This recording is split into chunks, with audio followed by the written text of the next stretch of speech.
리걸마인드 연구소입니다. 지피지기 백전불태 라고 하는 손자병법에 나오는 말을 알고 있지요. 이것은 적을 알고 자기 자신을 알게 되면 100번을 싸워도 위태롭지 않다고 하는 그런 말입니다. 결국 적을 알고 나를 안다고 해서 싸울 때마다 이긴다 하는 뜻은 아니고 승리할 확률이 높다. 그것을 알려주는 말이지요. 전쟁이든 혹은 다른 일이든 승리라는 것은 좋은 일입니다. 따라서 승리할 확률을 높이는 것은 유익한 일이 되겠죠. 그런데 그 승리할 확률을 높이는 것이 지피지기라는 것입니다. 그런데 우리가 살아가면서 승리한다 하는 것하고 손자병법의 이 말은 그 긴장감이라고 할까, 그 중요성이라고 할까 하는 것이 대단히 차이가 납니다.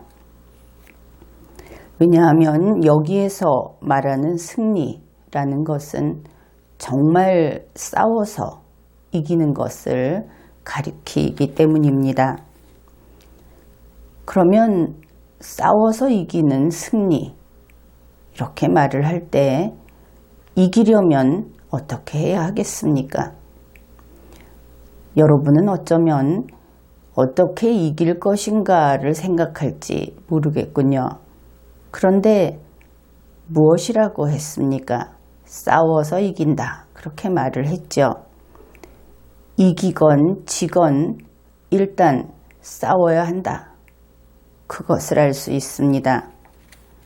싸운다고 하는 것은 대단히 위태로운 일이 되겠죠. 어떻든 지피지기면 100번을 싸워도 위태롭지 않다고 했습니다. 그런데 이 손자병법에서는 지피지기 백전불태보다 훨씬 더 앞쪽에 다음과 같은 말이 나옵니다. 전국 위상 파국 차지. 여기에서 전국이라고 하는 것은 우리가 전국 지도, 전국 일주라고 할 때 하고 한자는 동일합니다. 그런데 그 뜻은 이런 것이지요. 나라를 온전하게 하는 것이 가장 좋고 쳐부수는 것은 그 다음이다. 우리가 함께 이렇게 문장을 살펴보고 또 논리적인 추론을 해보고 하면서 그렇다면 이 문장은 전단과 후단이 서로 상응하지 않는구나 하는 것을 여러분은 벌써 느꼈을 겁니다. 나라를 온전하게 하는 것이 좋다고 해놓고 뒤쪽에서는 쳐부순다는 이야기가 나오기 때문에 이것이 어떻게 된 것인가 그런 의문이 생기겠죠. 바로 그것은 글자 한자를 풀이함으로써 그 의문은 바로 풀리게 됩니다. 여기에서 전국이라고 할 때 나라 국자, 그 나라는 내 나라가 아니고 상대 나라를 가리킵니다. 쳐붓을 대상인 것이죠. 그러면 그 뜻은 이렇게 될 겁니다. 상대방을, 저 나라를 내가 차지하려고 하는데 그것을 온전하게 그렇게 하는 것이 가장 좋고 그 다음으로는 쳐부수는 것이다. 이제 일단 뜻풀이는 되었습니다. 그러면은 이 의미, 우리가 일단은 해석한 그 의미를 살펴보기로 하죠. A라는 나라가 B라는 나라를 이제 정복하려고 합니다. 점령하고 차지하고 달리 이야기하면 빼앗는 것도 되겠죠. 그런데 가장 좋은 방책은, 가장 좋은 것은 그 빼앗을 나라를 온전하게 하는 것이다 그랬죠. 온전하게 한다고 하는 것은 손상을 입히지 않고 그대로 상처 없이 그대로 굴복시킨다 하는 뜻이 될 겁니다. 그런데 싸움이라고 하는 것은 창과 칼로, 오늘날에는 총과 포로 이렇게 싸우게 되는데 무슨 수로 온전하게 되겠습니까? 결국 그 말은 싸우지 않아야, 공격하지 않아야 그래야 가능하겠죠. 그렇다면 언제 싸우지 않고 굴복시킬 수 있을 것인가? 그것은 싸우지 않아도 승패가 이미 분명할 때, 그럴 때에는 이런 일이 가능해집니다. 다시 말해서 A나라와 B나라가 있을 때 그 압도적인 힘의 우위, 그것이 객관적으로 명백할 때 지금 싸우면 결국은 완전히 다 빼앗기고 다 죽고 말 것이다. 그것도 순식간에 서로 맞서서 버틸 시간도 없이 그저 패배하고 말 것이다. 이와 같이 압도적인 힘의 우위가 객관적으로 명백할 때 이러한 전국이라는 방식으로 점령하는 것이 가능해집니다. 우리가 다큐멘터리 같은 것을 보게 되면 맹수들이 항상 서로 싸워서 힘을 겨룬다고 한다면은 맹수들도 살기 힘들겠죠. 그런데 먼저 번에 우두머리였던 맹수가 있고 또 거기에 도전하는 맹수가 있을 때 그들은 서로 눈빛을 교환하고는 어느 한편이 꼬리를 내리고 멀어져 갑니다. 바로 이와 같은 약한 자와 강한 자가 눈빛 한 번으로 단번에 서로 결판이 나는 것이죠. 바로 이러한 경우가 이 전국이라고 하는 방식이 될 것이다. 그것을 알 수 있습니다. 우리 대한민국 헌법 제4조는 다음과 같이 규정합니다. 대한민국은 통일을 지향하며 자유민주적 기본질서에 입각한 평화적 통일 정책을 수립하고 이를 추진한다. 헌법 제4조 전단은 대한민국은 통일을 지향한다. 바로 이것입니다. 그런데 대한민국이 통일을 지향하는데 북측 불법 점령 집단 김정은도 그렇다고 하는 것이 참 문제이지요. 그러니 통일을 지향하는 제3자의 입장에서 보면 양측에서 서로 상대편의 땅을 가지겠다고 하는 그런 형국인 겁니다. 이런 상황에서 양보나 타협이 가능하겠습니까? 어떻든 양쪽 다 통일하겠다. 그 말은 내가 너의 것을 가지겠다.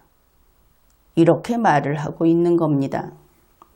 현재 우리 국민들은 통일이라고 하는 것이 서로 의논해서 웃으면서 같이 손잡고 갈 수 있을 것처럼 그렇게 잘못된 생각을 하고 있는데 통일이라고 하는 것은 아주 엄중한 냉엄한 것입니다. 내가 먹겠다고 서로 노리고 있는 그것이 통일의 참모습인 것이죠. 결국 이런 상황에서 동일한 공통점이라고 할까, 동일한 점이 있습니다. 그것은 남북 누구도 반반 나눠 가지는 것을 통일이라고 하지 않는다고 하는 겁니다.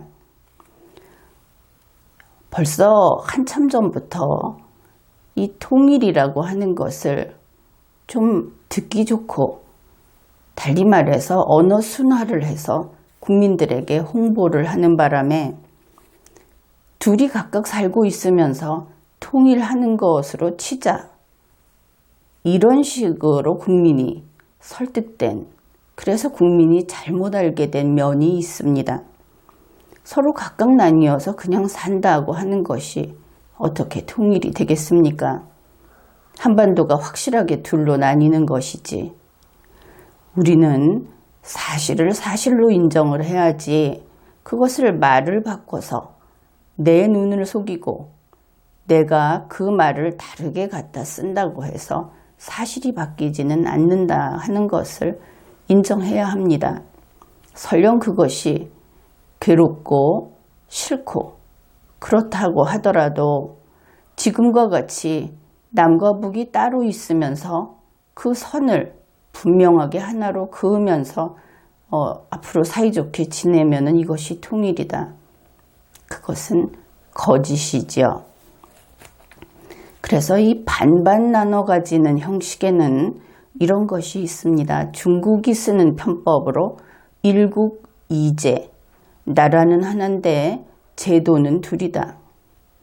그러나 그것은 그런 일은 좀처럼 없죠.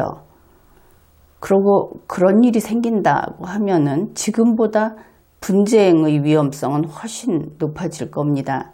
이제 폭탄을 안방에 들여놓아야 하니 말입니다. 반반 나눠 가지는 것을 연방제 통일이라고도 이야기를 합니다. 그런데 우리는 연방제 통일도 굉장히 어렵죠. 북측은 그 형태를 본다면 군주제입니다. 왕국인 것이죠. 우리는 가장 발달한 국민주권주의, 헌법주의 국가입니다. 그러니 그 둘을 하나로 묶어 놓는다고 하는 것은 눈속임에 불과합니다. 연방제는 낮은 단계니 높은 단계니 하는 그런 기준으로 나뉘기도 합니다. 조금 더 설명하기 편한 것이 낮은 단계다.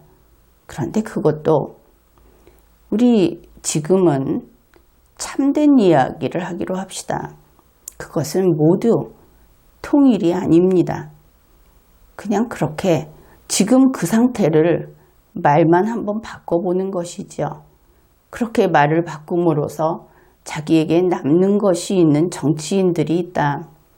그러한 사회 집단들이 있다. 그렇게 이해하면 되는 겁니다. 그런데 문제는 있습니다.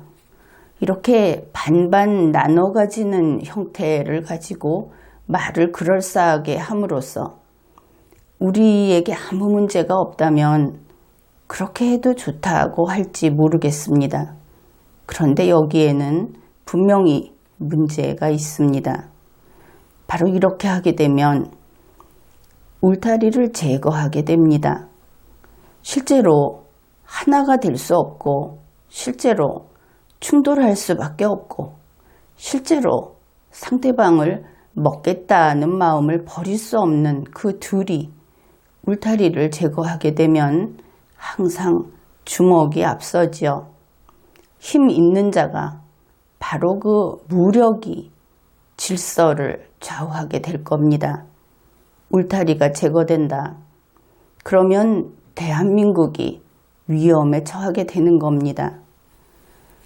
어떻든 이렇게 반반 나눠 가지는 방식, 거기에 통일이라는 명찰을 아무리 붙여 놓아도 통일로서 이런 방식은 양측 다 아무도 원하지 않습니다. 정치인, 애국심이 없는 정치인은 그것을 계속 붙잡고 있을 수도 있습니다. 최소한 김정은은 이것을 통일로 인정하지 않는다. 그것은 분명하다고 봅니다. 우리가 처하고 있는 현실을 분명하게 좀 듣기 좋지 않아도 있는 그대로 설명을 하면 이렇게 됩니다. 대한민국은 이렇게 말을 하는 것이죠. 대한민국이 남북을 통일한 한반도의 유일 국가여야 한다. 김정은은 이렇게 이야기를 합니다. 조선인민공화국이 한반도의 주인으로서 남북을 통일한 유일한 국가여야 한다. 그렇다면 이런 상황에서 한반도는 어떤 방식으로 통일이 가능한가? 우선 한 가지는 가장 확실하고 그리고 과거에는 이렇게 했던 그런 방식이 죽이고 죽는 방법이 있습니다. 승자독식이 되는 것이죠. 사실은 할 수만 있다면 양측 다 이것을 원한다고도 할 수 있습니다. 국민의 생명을 걱정하는 것은 그것은 나중 문제가 되겠지요. 통일을 최우선으로 추진을 한다면 말입니다. 그 다음 방법으로 먹고 먹히는 방법이 있습니다. 현재로서 통일은 이 두 가지 방법이 있다. 그렇게 봅니다. 대한민국 헌법 제4조 후단은 다음과 같이 규정하고 있습니다. 자유민주적 기본질서에 입각한 평화적 통일정책을 수립하고 이를 추진한다. 그냥 보기에는 참 아름다운 법문입니다. 그런데 여기에는 아주 강인한 정말 뚝심 있는 그리고 결코 타협의 여지는 없다고 하는 그러한 의지가 나타나 있습니다. 자유민주적 기본질서에 입각한 이것은 북한을 인정하지 않는 겁니다. 북한은 자유민주적 기본질서 같은 것은 없는 곳이지요. 어쩌면 몇십 년이 지나도 이것은 그들에게 없을 수도 있습니다. 그런데 대한민국 헌법은 바로 자유민주적 기본질서를 그것도 헌법 제4조에 규정해 놓은 겁니다. 결단코 내가 먹던지 내가 죽이겠다. 내가 승리자가 되겠다고 한 선언인 것이죠. 단 그런데 평화적 통일정책이라는 그 방식을 밝혀두었습니다. 그러니 죽이고 죽는 방법, 또 먹고 먹히는 방법 가운데 후자를 택했다. 이것을 알 수 있죠. 다시 말해서 대한민국은 대한민국이 먹고 북한이 먹히는 방법을 택했다. 그것이 헌법 제4조의 뜻입니다. 이것은 바로 손자병법에서 전국 위상 파국 차지라고 했을 때 그 상책, 으뜸가는 방안이라고 할 수 있는 전국 이것을 택한 것입니다. 상대를 온전하게 다치지 않게 그대로 먹겠다. 이런 것이죠. 그러면 어떻게 이러한 대한민국이 상대를 다치지 않게 그대로 먹을 수 있는 것인가? 그 방법은 다음과 같은 방법들이 있습니다. 부자나라가 되어야 합니다. 실력이 있는 선진국이 되어야 합니다. 그리고 존엄한 인간으로서 의미 있는 삶을 영위하는 5천만 국민이 되어야 합니다. 그리고 인간이 존엄한 인간으로서 의미 있는 자기가 가치 있다 하는 것을 추구하는 그러한 삶을 사는 것을 오늘날 우리 발달한 인류는 그것이 인간의 행복이라고 풀이를 합니다. 따라서 이렇게 되었을 때 대한민국 5천만 국민은 행복한 국민이 되는 것이죠. 그리고 안보가 확고하고 군사력이 강한 그런 나라가 되어야 하는 겁니다. 통일을 원하거든 이렇게 열심히 실력을 연마하고 인간적인 그 도덕의 수준을 높이고 그리고 강한 승리하는 이런 국민과 국가가 되어야 하는 것이지요. 그리고 실제로 대한민국은 이 목표를 향해서 꾸준히 노력을 해왔고 또 그만큼 성취도 이루어 왔습니다. 북한을 때려 부수지 않고 온전한 채로 먹겠다. 그러한 통일을 하겠다고 하는 대한민국 헌법 제4조. 이것은 손자병법의 그 파국차지라고 하는 두 번째 수단, 그것은 버린 것인가? 그것은 결코 그렇지 않습니다. 앞에서 이야기했듯이 강한 국가만이 온유한 모습을 보일 수 있는 것이죠. 그래서 이러한 강한 대한민국 통일을 위해서 스스로 발전하고 인권을 존중하고 그리고 문화가 발달한 실력 있는 그뿐 아니라 국방도 튼튼한 그런 국가는 상대가 쳐 부술 대상이고 쳐 부숴야만 한다면은 단숨에 북한을 눌러 이길 능력을 지니고 있게 되는 겁니다. 강한 국방력, 이것은 기본 전제인 것이죠. 대한민국 헌법이 이러한 통일을 규정했고 대한민국이 이러한 방향으로 지금까지 노력을 하고 성취를 해왔습니다. 바로 이것이 역사를 이끌어가는 강자들이 문제를 해결하는 태도인 것입니다. 내 나라는 내가 지킨다. 그리고 통일은 나의 우월한 능력으로 이룬다. 강자에게는 강자의 문제 해결 방식이 있는 겁니다. 이러한 과정에서 북한이 핵 위협을 하기 시작했습니다.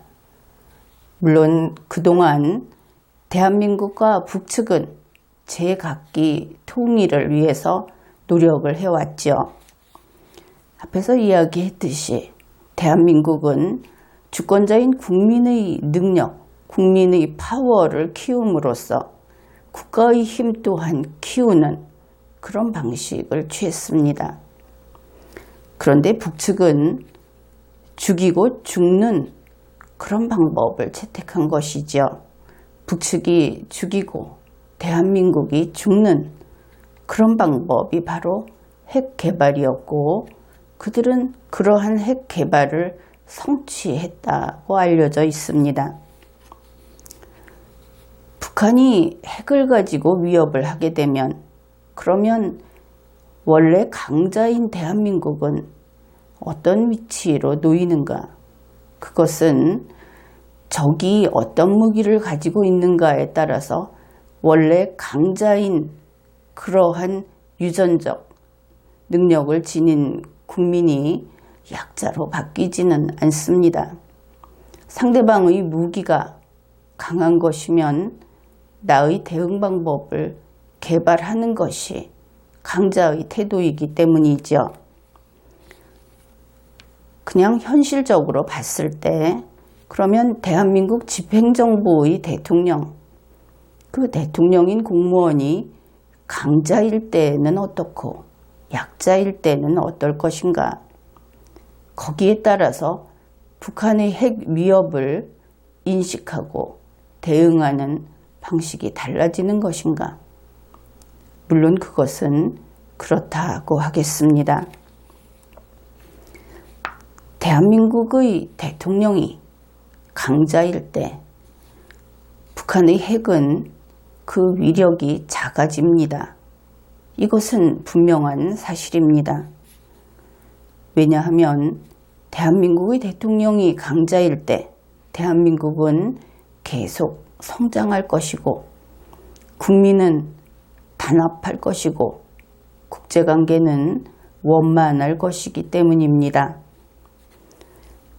김정은이 핵폭탄을 발사하면 그러면 어떻게 할 것인가? 그것이 두려워서 이민을 갈 것인가?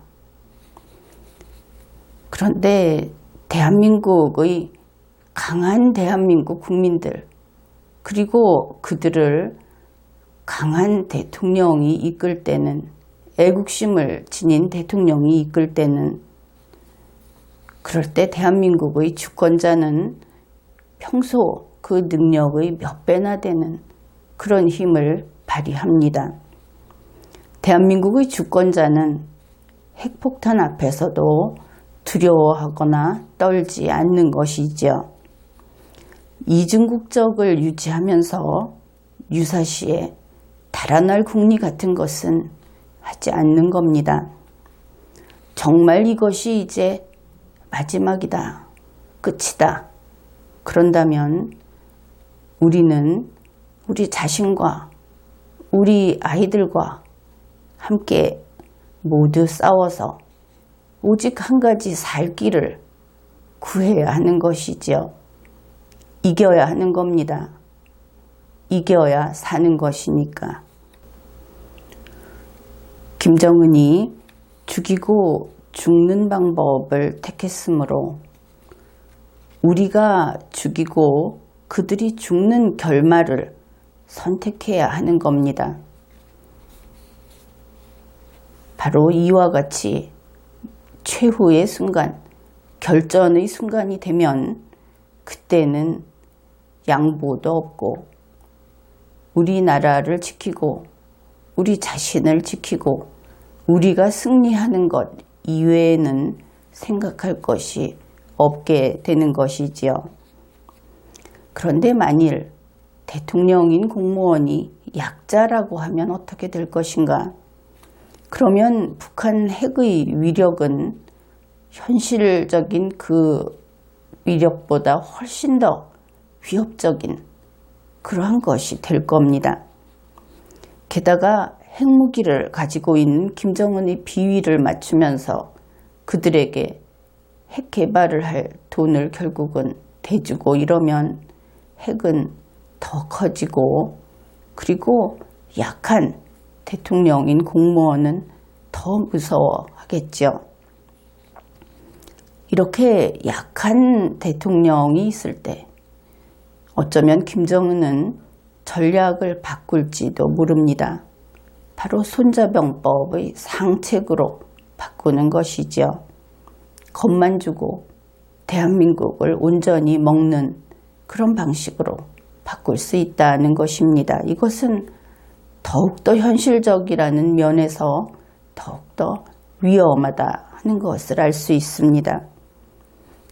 겁이 많은 약자들은 그들이 결정권을 쥐고 있으면서도 명령 한마디에 그 스스로 결정을 안 하고 나라를 갖다 바치지요. 그러면 문재인 청와대 대통령이 강자인가 약자인가? 우리는 문재인 청와대 대통령이 평화를 사랑한다는 것을 알고 있습니다. 그는 때리면 참는 평화주의자라는 것이지요. 그런데 국가가 때릴 때 남에게 맞고 참으면 그것을 패전이라고 합니다. 나라를 빼앗기는 것입니다. 문재인 청와대 대통령은 김정은을 사랑한다고 알려져 있습니다. 우리의 경우에는 적장을 사랑하는 것이지요. 국가가 이러면 나라가 망합니다. 국민이 다 죽는 것이지요. 문재인 청와대 대통령의 무기는 무엇인가? 바로 자기 자신을 인질로 던져주는 겁니다. 자해전술이라고 해야 하겠죠. 얼마 전에 리걸마인드 연구소 강의에서 인도네시아와의 그 KF-X 차세대 전투기 사업 강의를 한 적이 있습니다. 그런데 현재 이것이 잘 안 되고 있지요.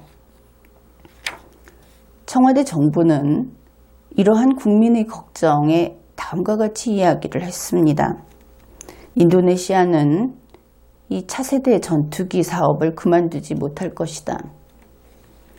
그런데 그들이 그 이유로 내세운 것이 이렇습니다.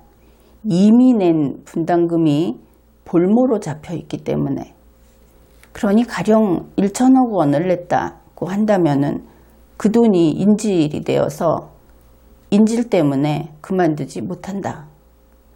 이런 이야기를 하는 것입니다.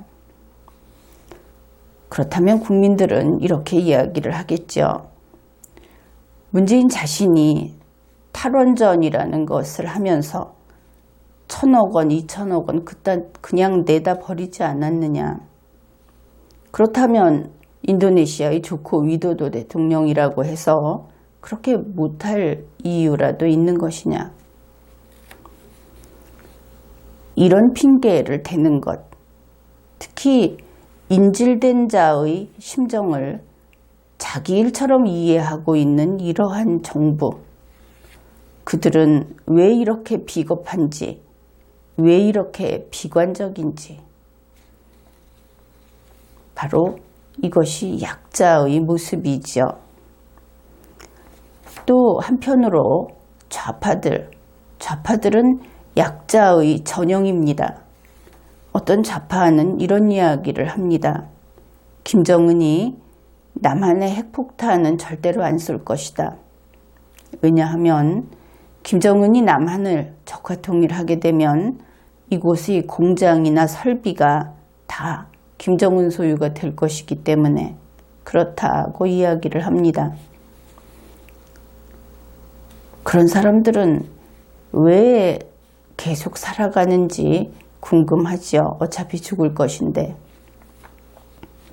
어떻든 이런 모습들에서 막다른 골목길에 선 범죄자가, 쫓기는 범죄자가 칼로 제 몸을 겨누면서 다가오지 마라, 다가오면 죽을 거다, 이렇게 소리를 지르는 그런 모습이 겹쳐 보입니다. 너무 겁이 많아서, 너무 무서워서 차라리 살인범을 의지하고 신봉하는 그런 부류가 있다고 하죠. 꼭 그런 모습이 보이는 겁니다. 이렇게 우리가 이야기를 하는 과정에서 문재인 청와대 대통령은 강자인가 약자인가? 강자가 아닌 것은 분명하죠. 그는 약자인 것으로 보입니다. 그런데 이렇게 약해 빠진 인간들, 약자는 대한민국을 지킬 수 없습니다. 무능한 자는, 무지한 자는 대한민국을 지킬 수 없습니다. 이번 회에는 여기까지 하겠습니다.